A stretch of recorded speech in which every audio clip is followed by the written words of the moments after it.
All right, good afternoon, everyone. Should I say good evening? Welcome to another edition of the channel. I'm your host, Daniel Cody, and this is where I give commentary and reviews on all things wrestling. And before I get started, I want to encourage everyone, don't forget to hit the like button, comment, and subscribe so you can be notified on all things from the show.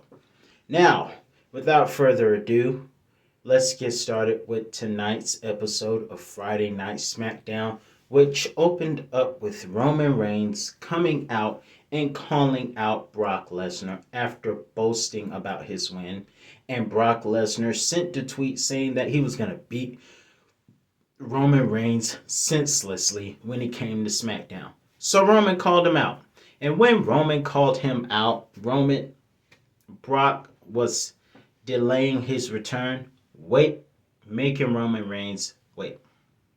So when he finally came out, a fight got underway, and then when Roman escaped, Brock Lesnar threw everyone around, from cameramen to production crew to staff. Everybody went flying. And so the wrestlers came out to try and stop it. Not a smart move. And of course, not Pat, what's his name? Who's this guy again? In the words of Pat McAfee, Adam Pearce tried to stop it. So, after Brock Lesnar throws everyone around like footballs across the football field, he is indefinitely suspended, much to the dislike of the WWE fans as well as Brock himself, who came down to the ring and asked, I didn't hear that correctly. So, with Brock Lesnar being suspended, he came out and F5 Adam Pearce, or should I say, I hope this is not profane. I hope this is not profane.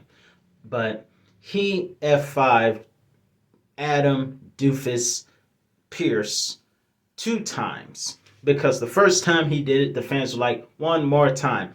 But what makes the segment hilarious is watching how Adam Pearce tore a hole in his pants. That was hilarious to me. Just he crap. I'm glad he didn't crap his pants, because that would have been extra embarrassing. In the words of JR, I'm glad he's wearing a dark suit. But he ripped a hole in it, so that was hilarious. Also, after the chaos, I have to say, I honestly wish Naomi would rip Sonya Deville's pants and embarrass her like Brock did Adam Pearce. That would be entertaining. But moving on, Drew McIntyre comes out later on that night after a chaotic 20 plus minutes to start Friday Night SmackDown in the new era. Drew McIntyre comes out and challenges anyone on the SmackDown roster, and Sami Zayn comes out with a new theme, I might add, and challenges him, claiming that he is the locker room leader of SmackDown. Roman Reigns would disagree. And of course, even though he got sent running tonight, and please stop saying smash. Please say something else. I bashed him. I wrecked Brock Lesnar. I wrecked everyone and leave. That's what your first t-shirt said. But stop saying smash, please. But either way, Drew McIntyre had some competition with Sami Zayn, and I have to be honest, I underestimated if Sami Zayn was going to give Drew a run for his money. But he really did. He gave him some good competition, and he was about to steal Drew McIntyre's finisher, the Claymore kick, using the countdown, except Drew McIntyre gave Sami one of his own, and Drew wins his first match on Friday Night SmackDown for the first time in over 10 years. Moving forth, we saw the crowning of a new King of the Ring. The coronation of King Xavier was the king of positivity and he is getting an amazing push. There's one thing I did not mention in my previous video about Crown Jewel, which I did earlier today, and that is this. It's ironic if you pay close attention, we got Crown Jewel had an actual new theme. Now I like Godsmack, especially the song I Stand Alone, which is soundtrack for the Scorpion King 1, which The Rock was in. And usually when they go to Crown Jewel, you will notice When Legends Rise is the main theme of Crown Jewel and Super Showdown being in Saudi Arabia. Saudi Arabia must really like the band Godsmack. I don't know. But we got a new theme by, what's the name of that group? Because it's the same one that did Starboy and the theme for this year and last year's WrestleMania. What is the name of that group? Fallout? No, not Fallout. I don't have time. Darn it. Either way, they got a new theme for Crown Jewel. Thank you for that. Keep things fresh and interesting. But nonetheless, Xavier Woods was crowned king of WWE's ring tonight with alongside his New Day brother in Kofi Kingston, who has been drafted to SmackDown tonight as part of the new era of SmackDown after the draft. So congratulations to Xavier, the king of positivity, and he's very inspirational, speaking things into existence all of his life. That's very inspirational. So, also we have a rematch from last night's Crown Jewel with Monsoor versus Mustafa Ali, who came out swinging but missed in the first couple of seconds. He came in too hard. He let his emotions ruffle him up. And of course, I will tell you what I caught about that match.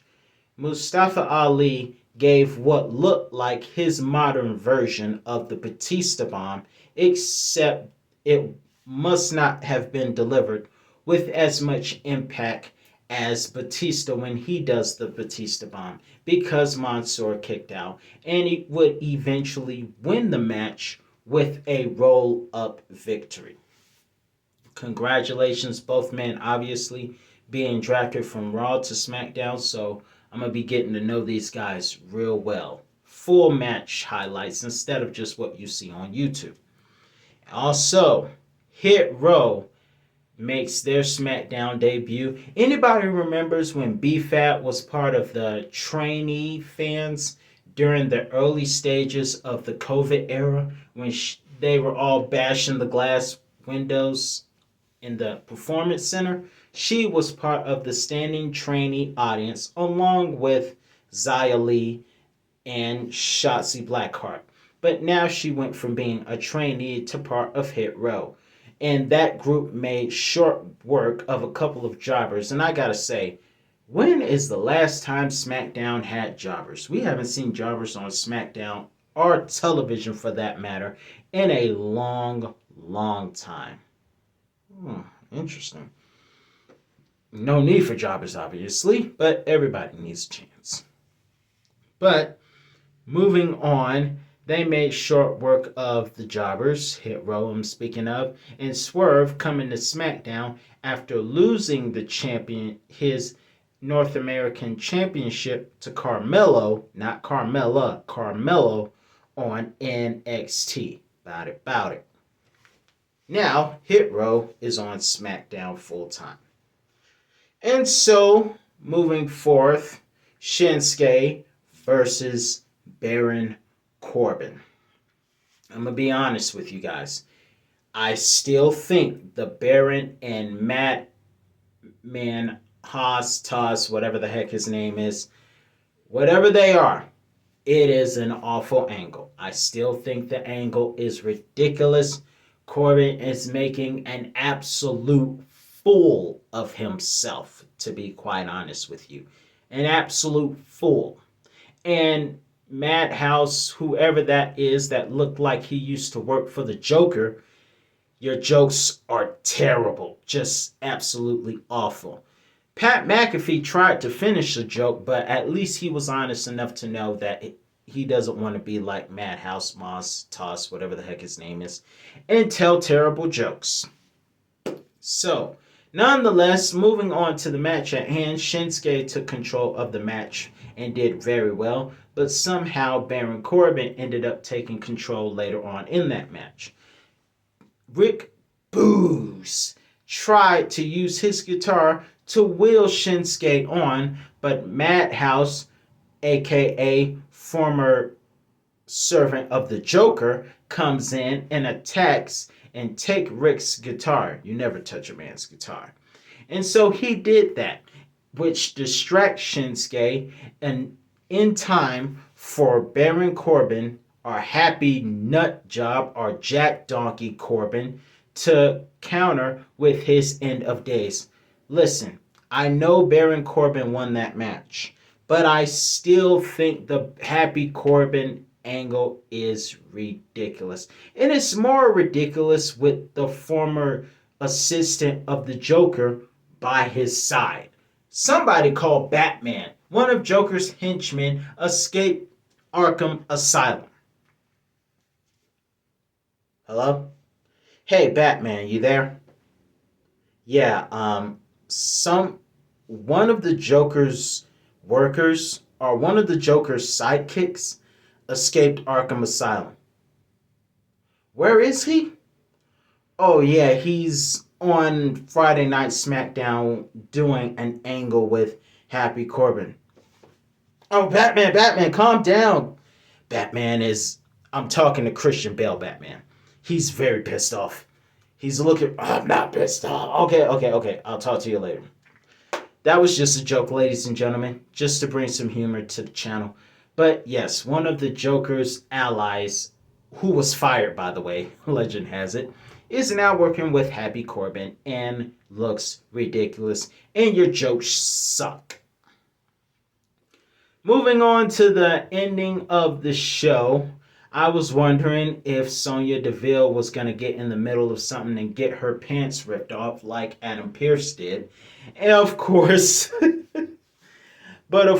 it was a exchange. If you saw my video on Crown Jewel earlier today, I said that I predicted that Charlotte and Becky Lynch would switch the championships, and they did, just like the Street Profits and New Day did last year. Of course, it was a tense, very tense switching of the belts, and it would lead to the wild card of the match of the show, Sasha coming out in the same outfit she wore yesterday. And even though it looks great, yes, you can look modest and still look great. I thought she was going to expose herself a little more cleavage tonight because she's not in Saudi anymore, but she chose to cover up completely. Again, modesty can still look hot. But either way, moving on, this is Sasha Banks we're talking about here. Sasha comes out and becomes the wild card of the segment, and when Sasha comes out, she totally destroys Charlotte with the moment that I don't even know if that's PG, when she called Charlotte a chicken biscuit and said she was out of her mind to overlook Sasha, which made things very tense between those two, and Becky ended up walking away and fans chanted Becky. Now, with the matters at hand, face to face with Charlotte and Sasha Banks. And who will ever forget those two? They had an amazing rivalry back in 2016. It was awesome, not to mention what they did in NXT's early years. But good gosh, I want to see those two go at it again because they always steal the show.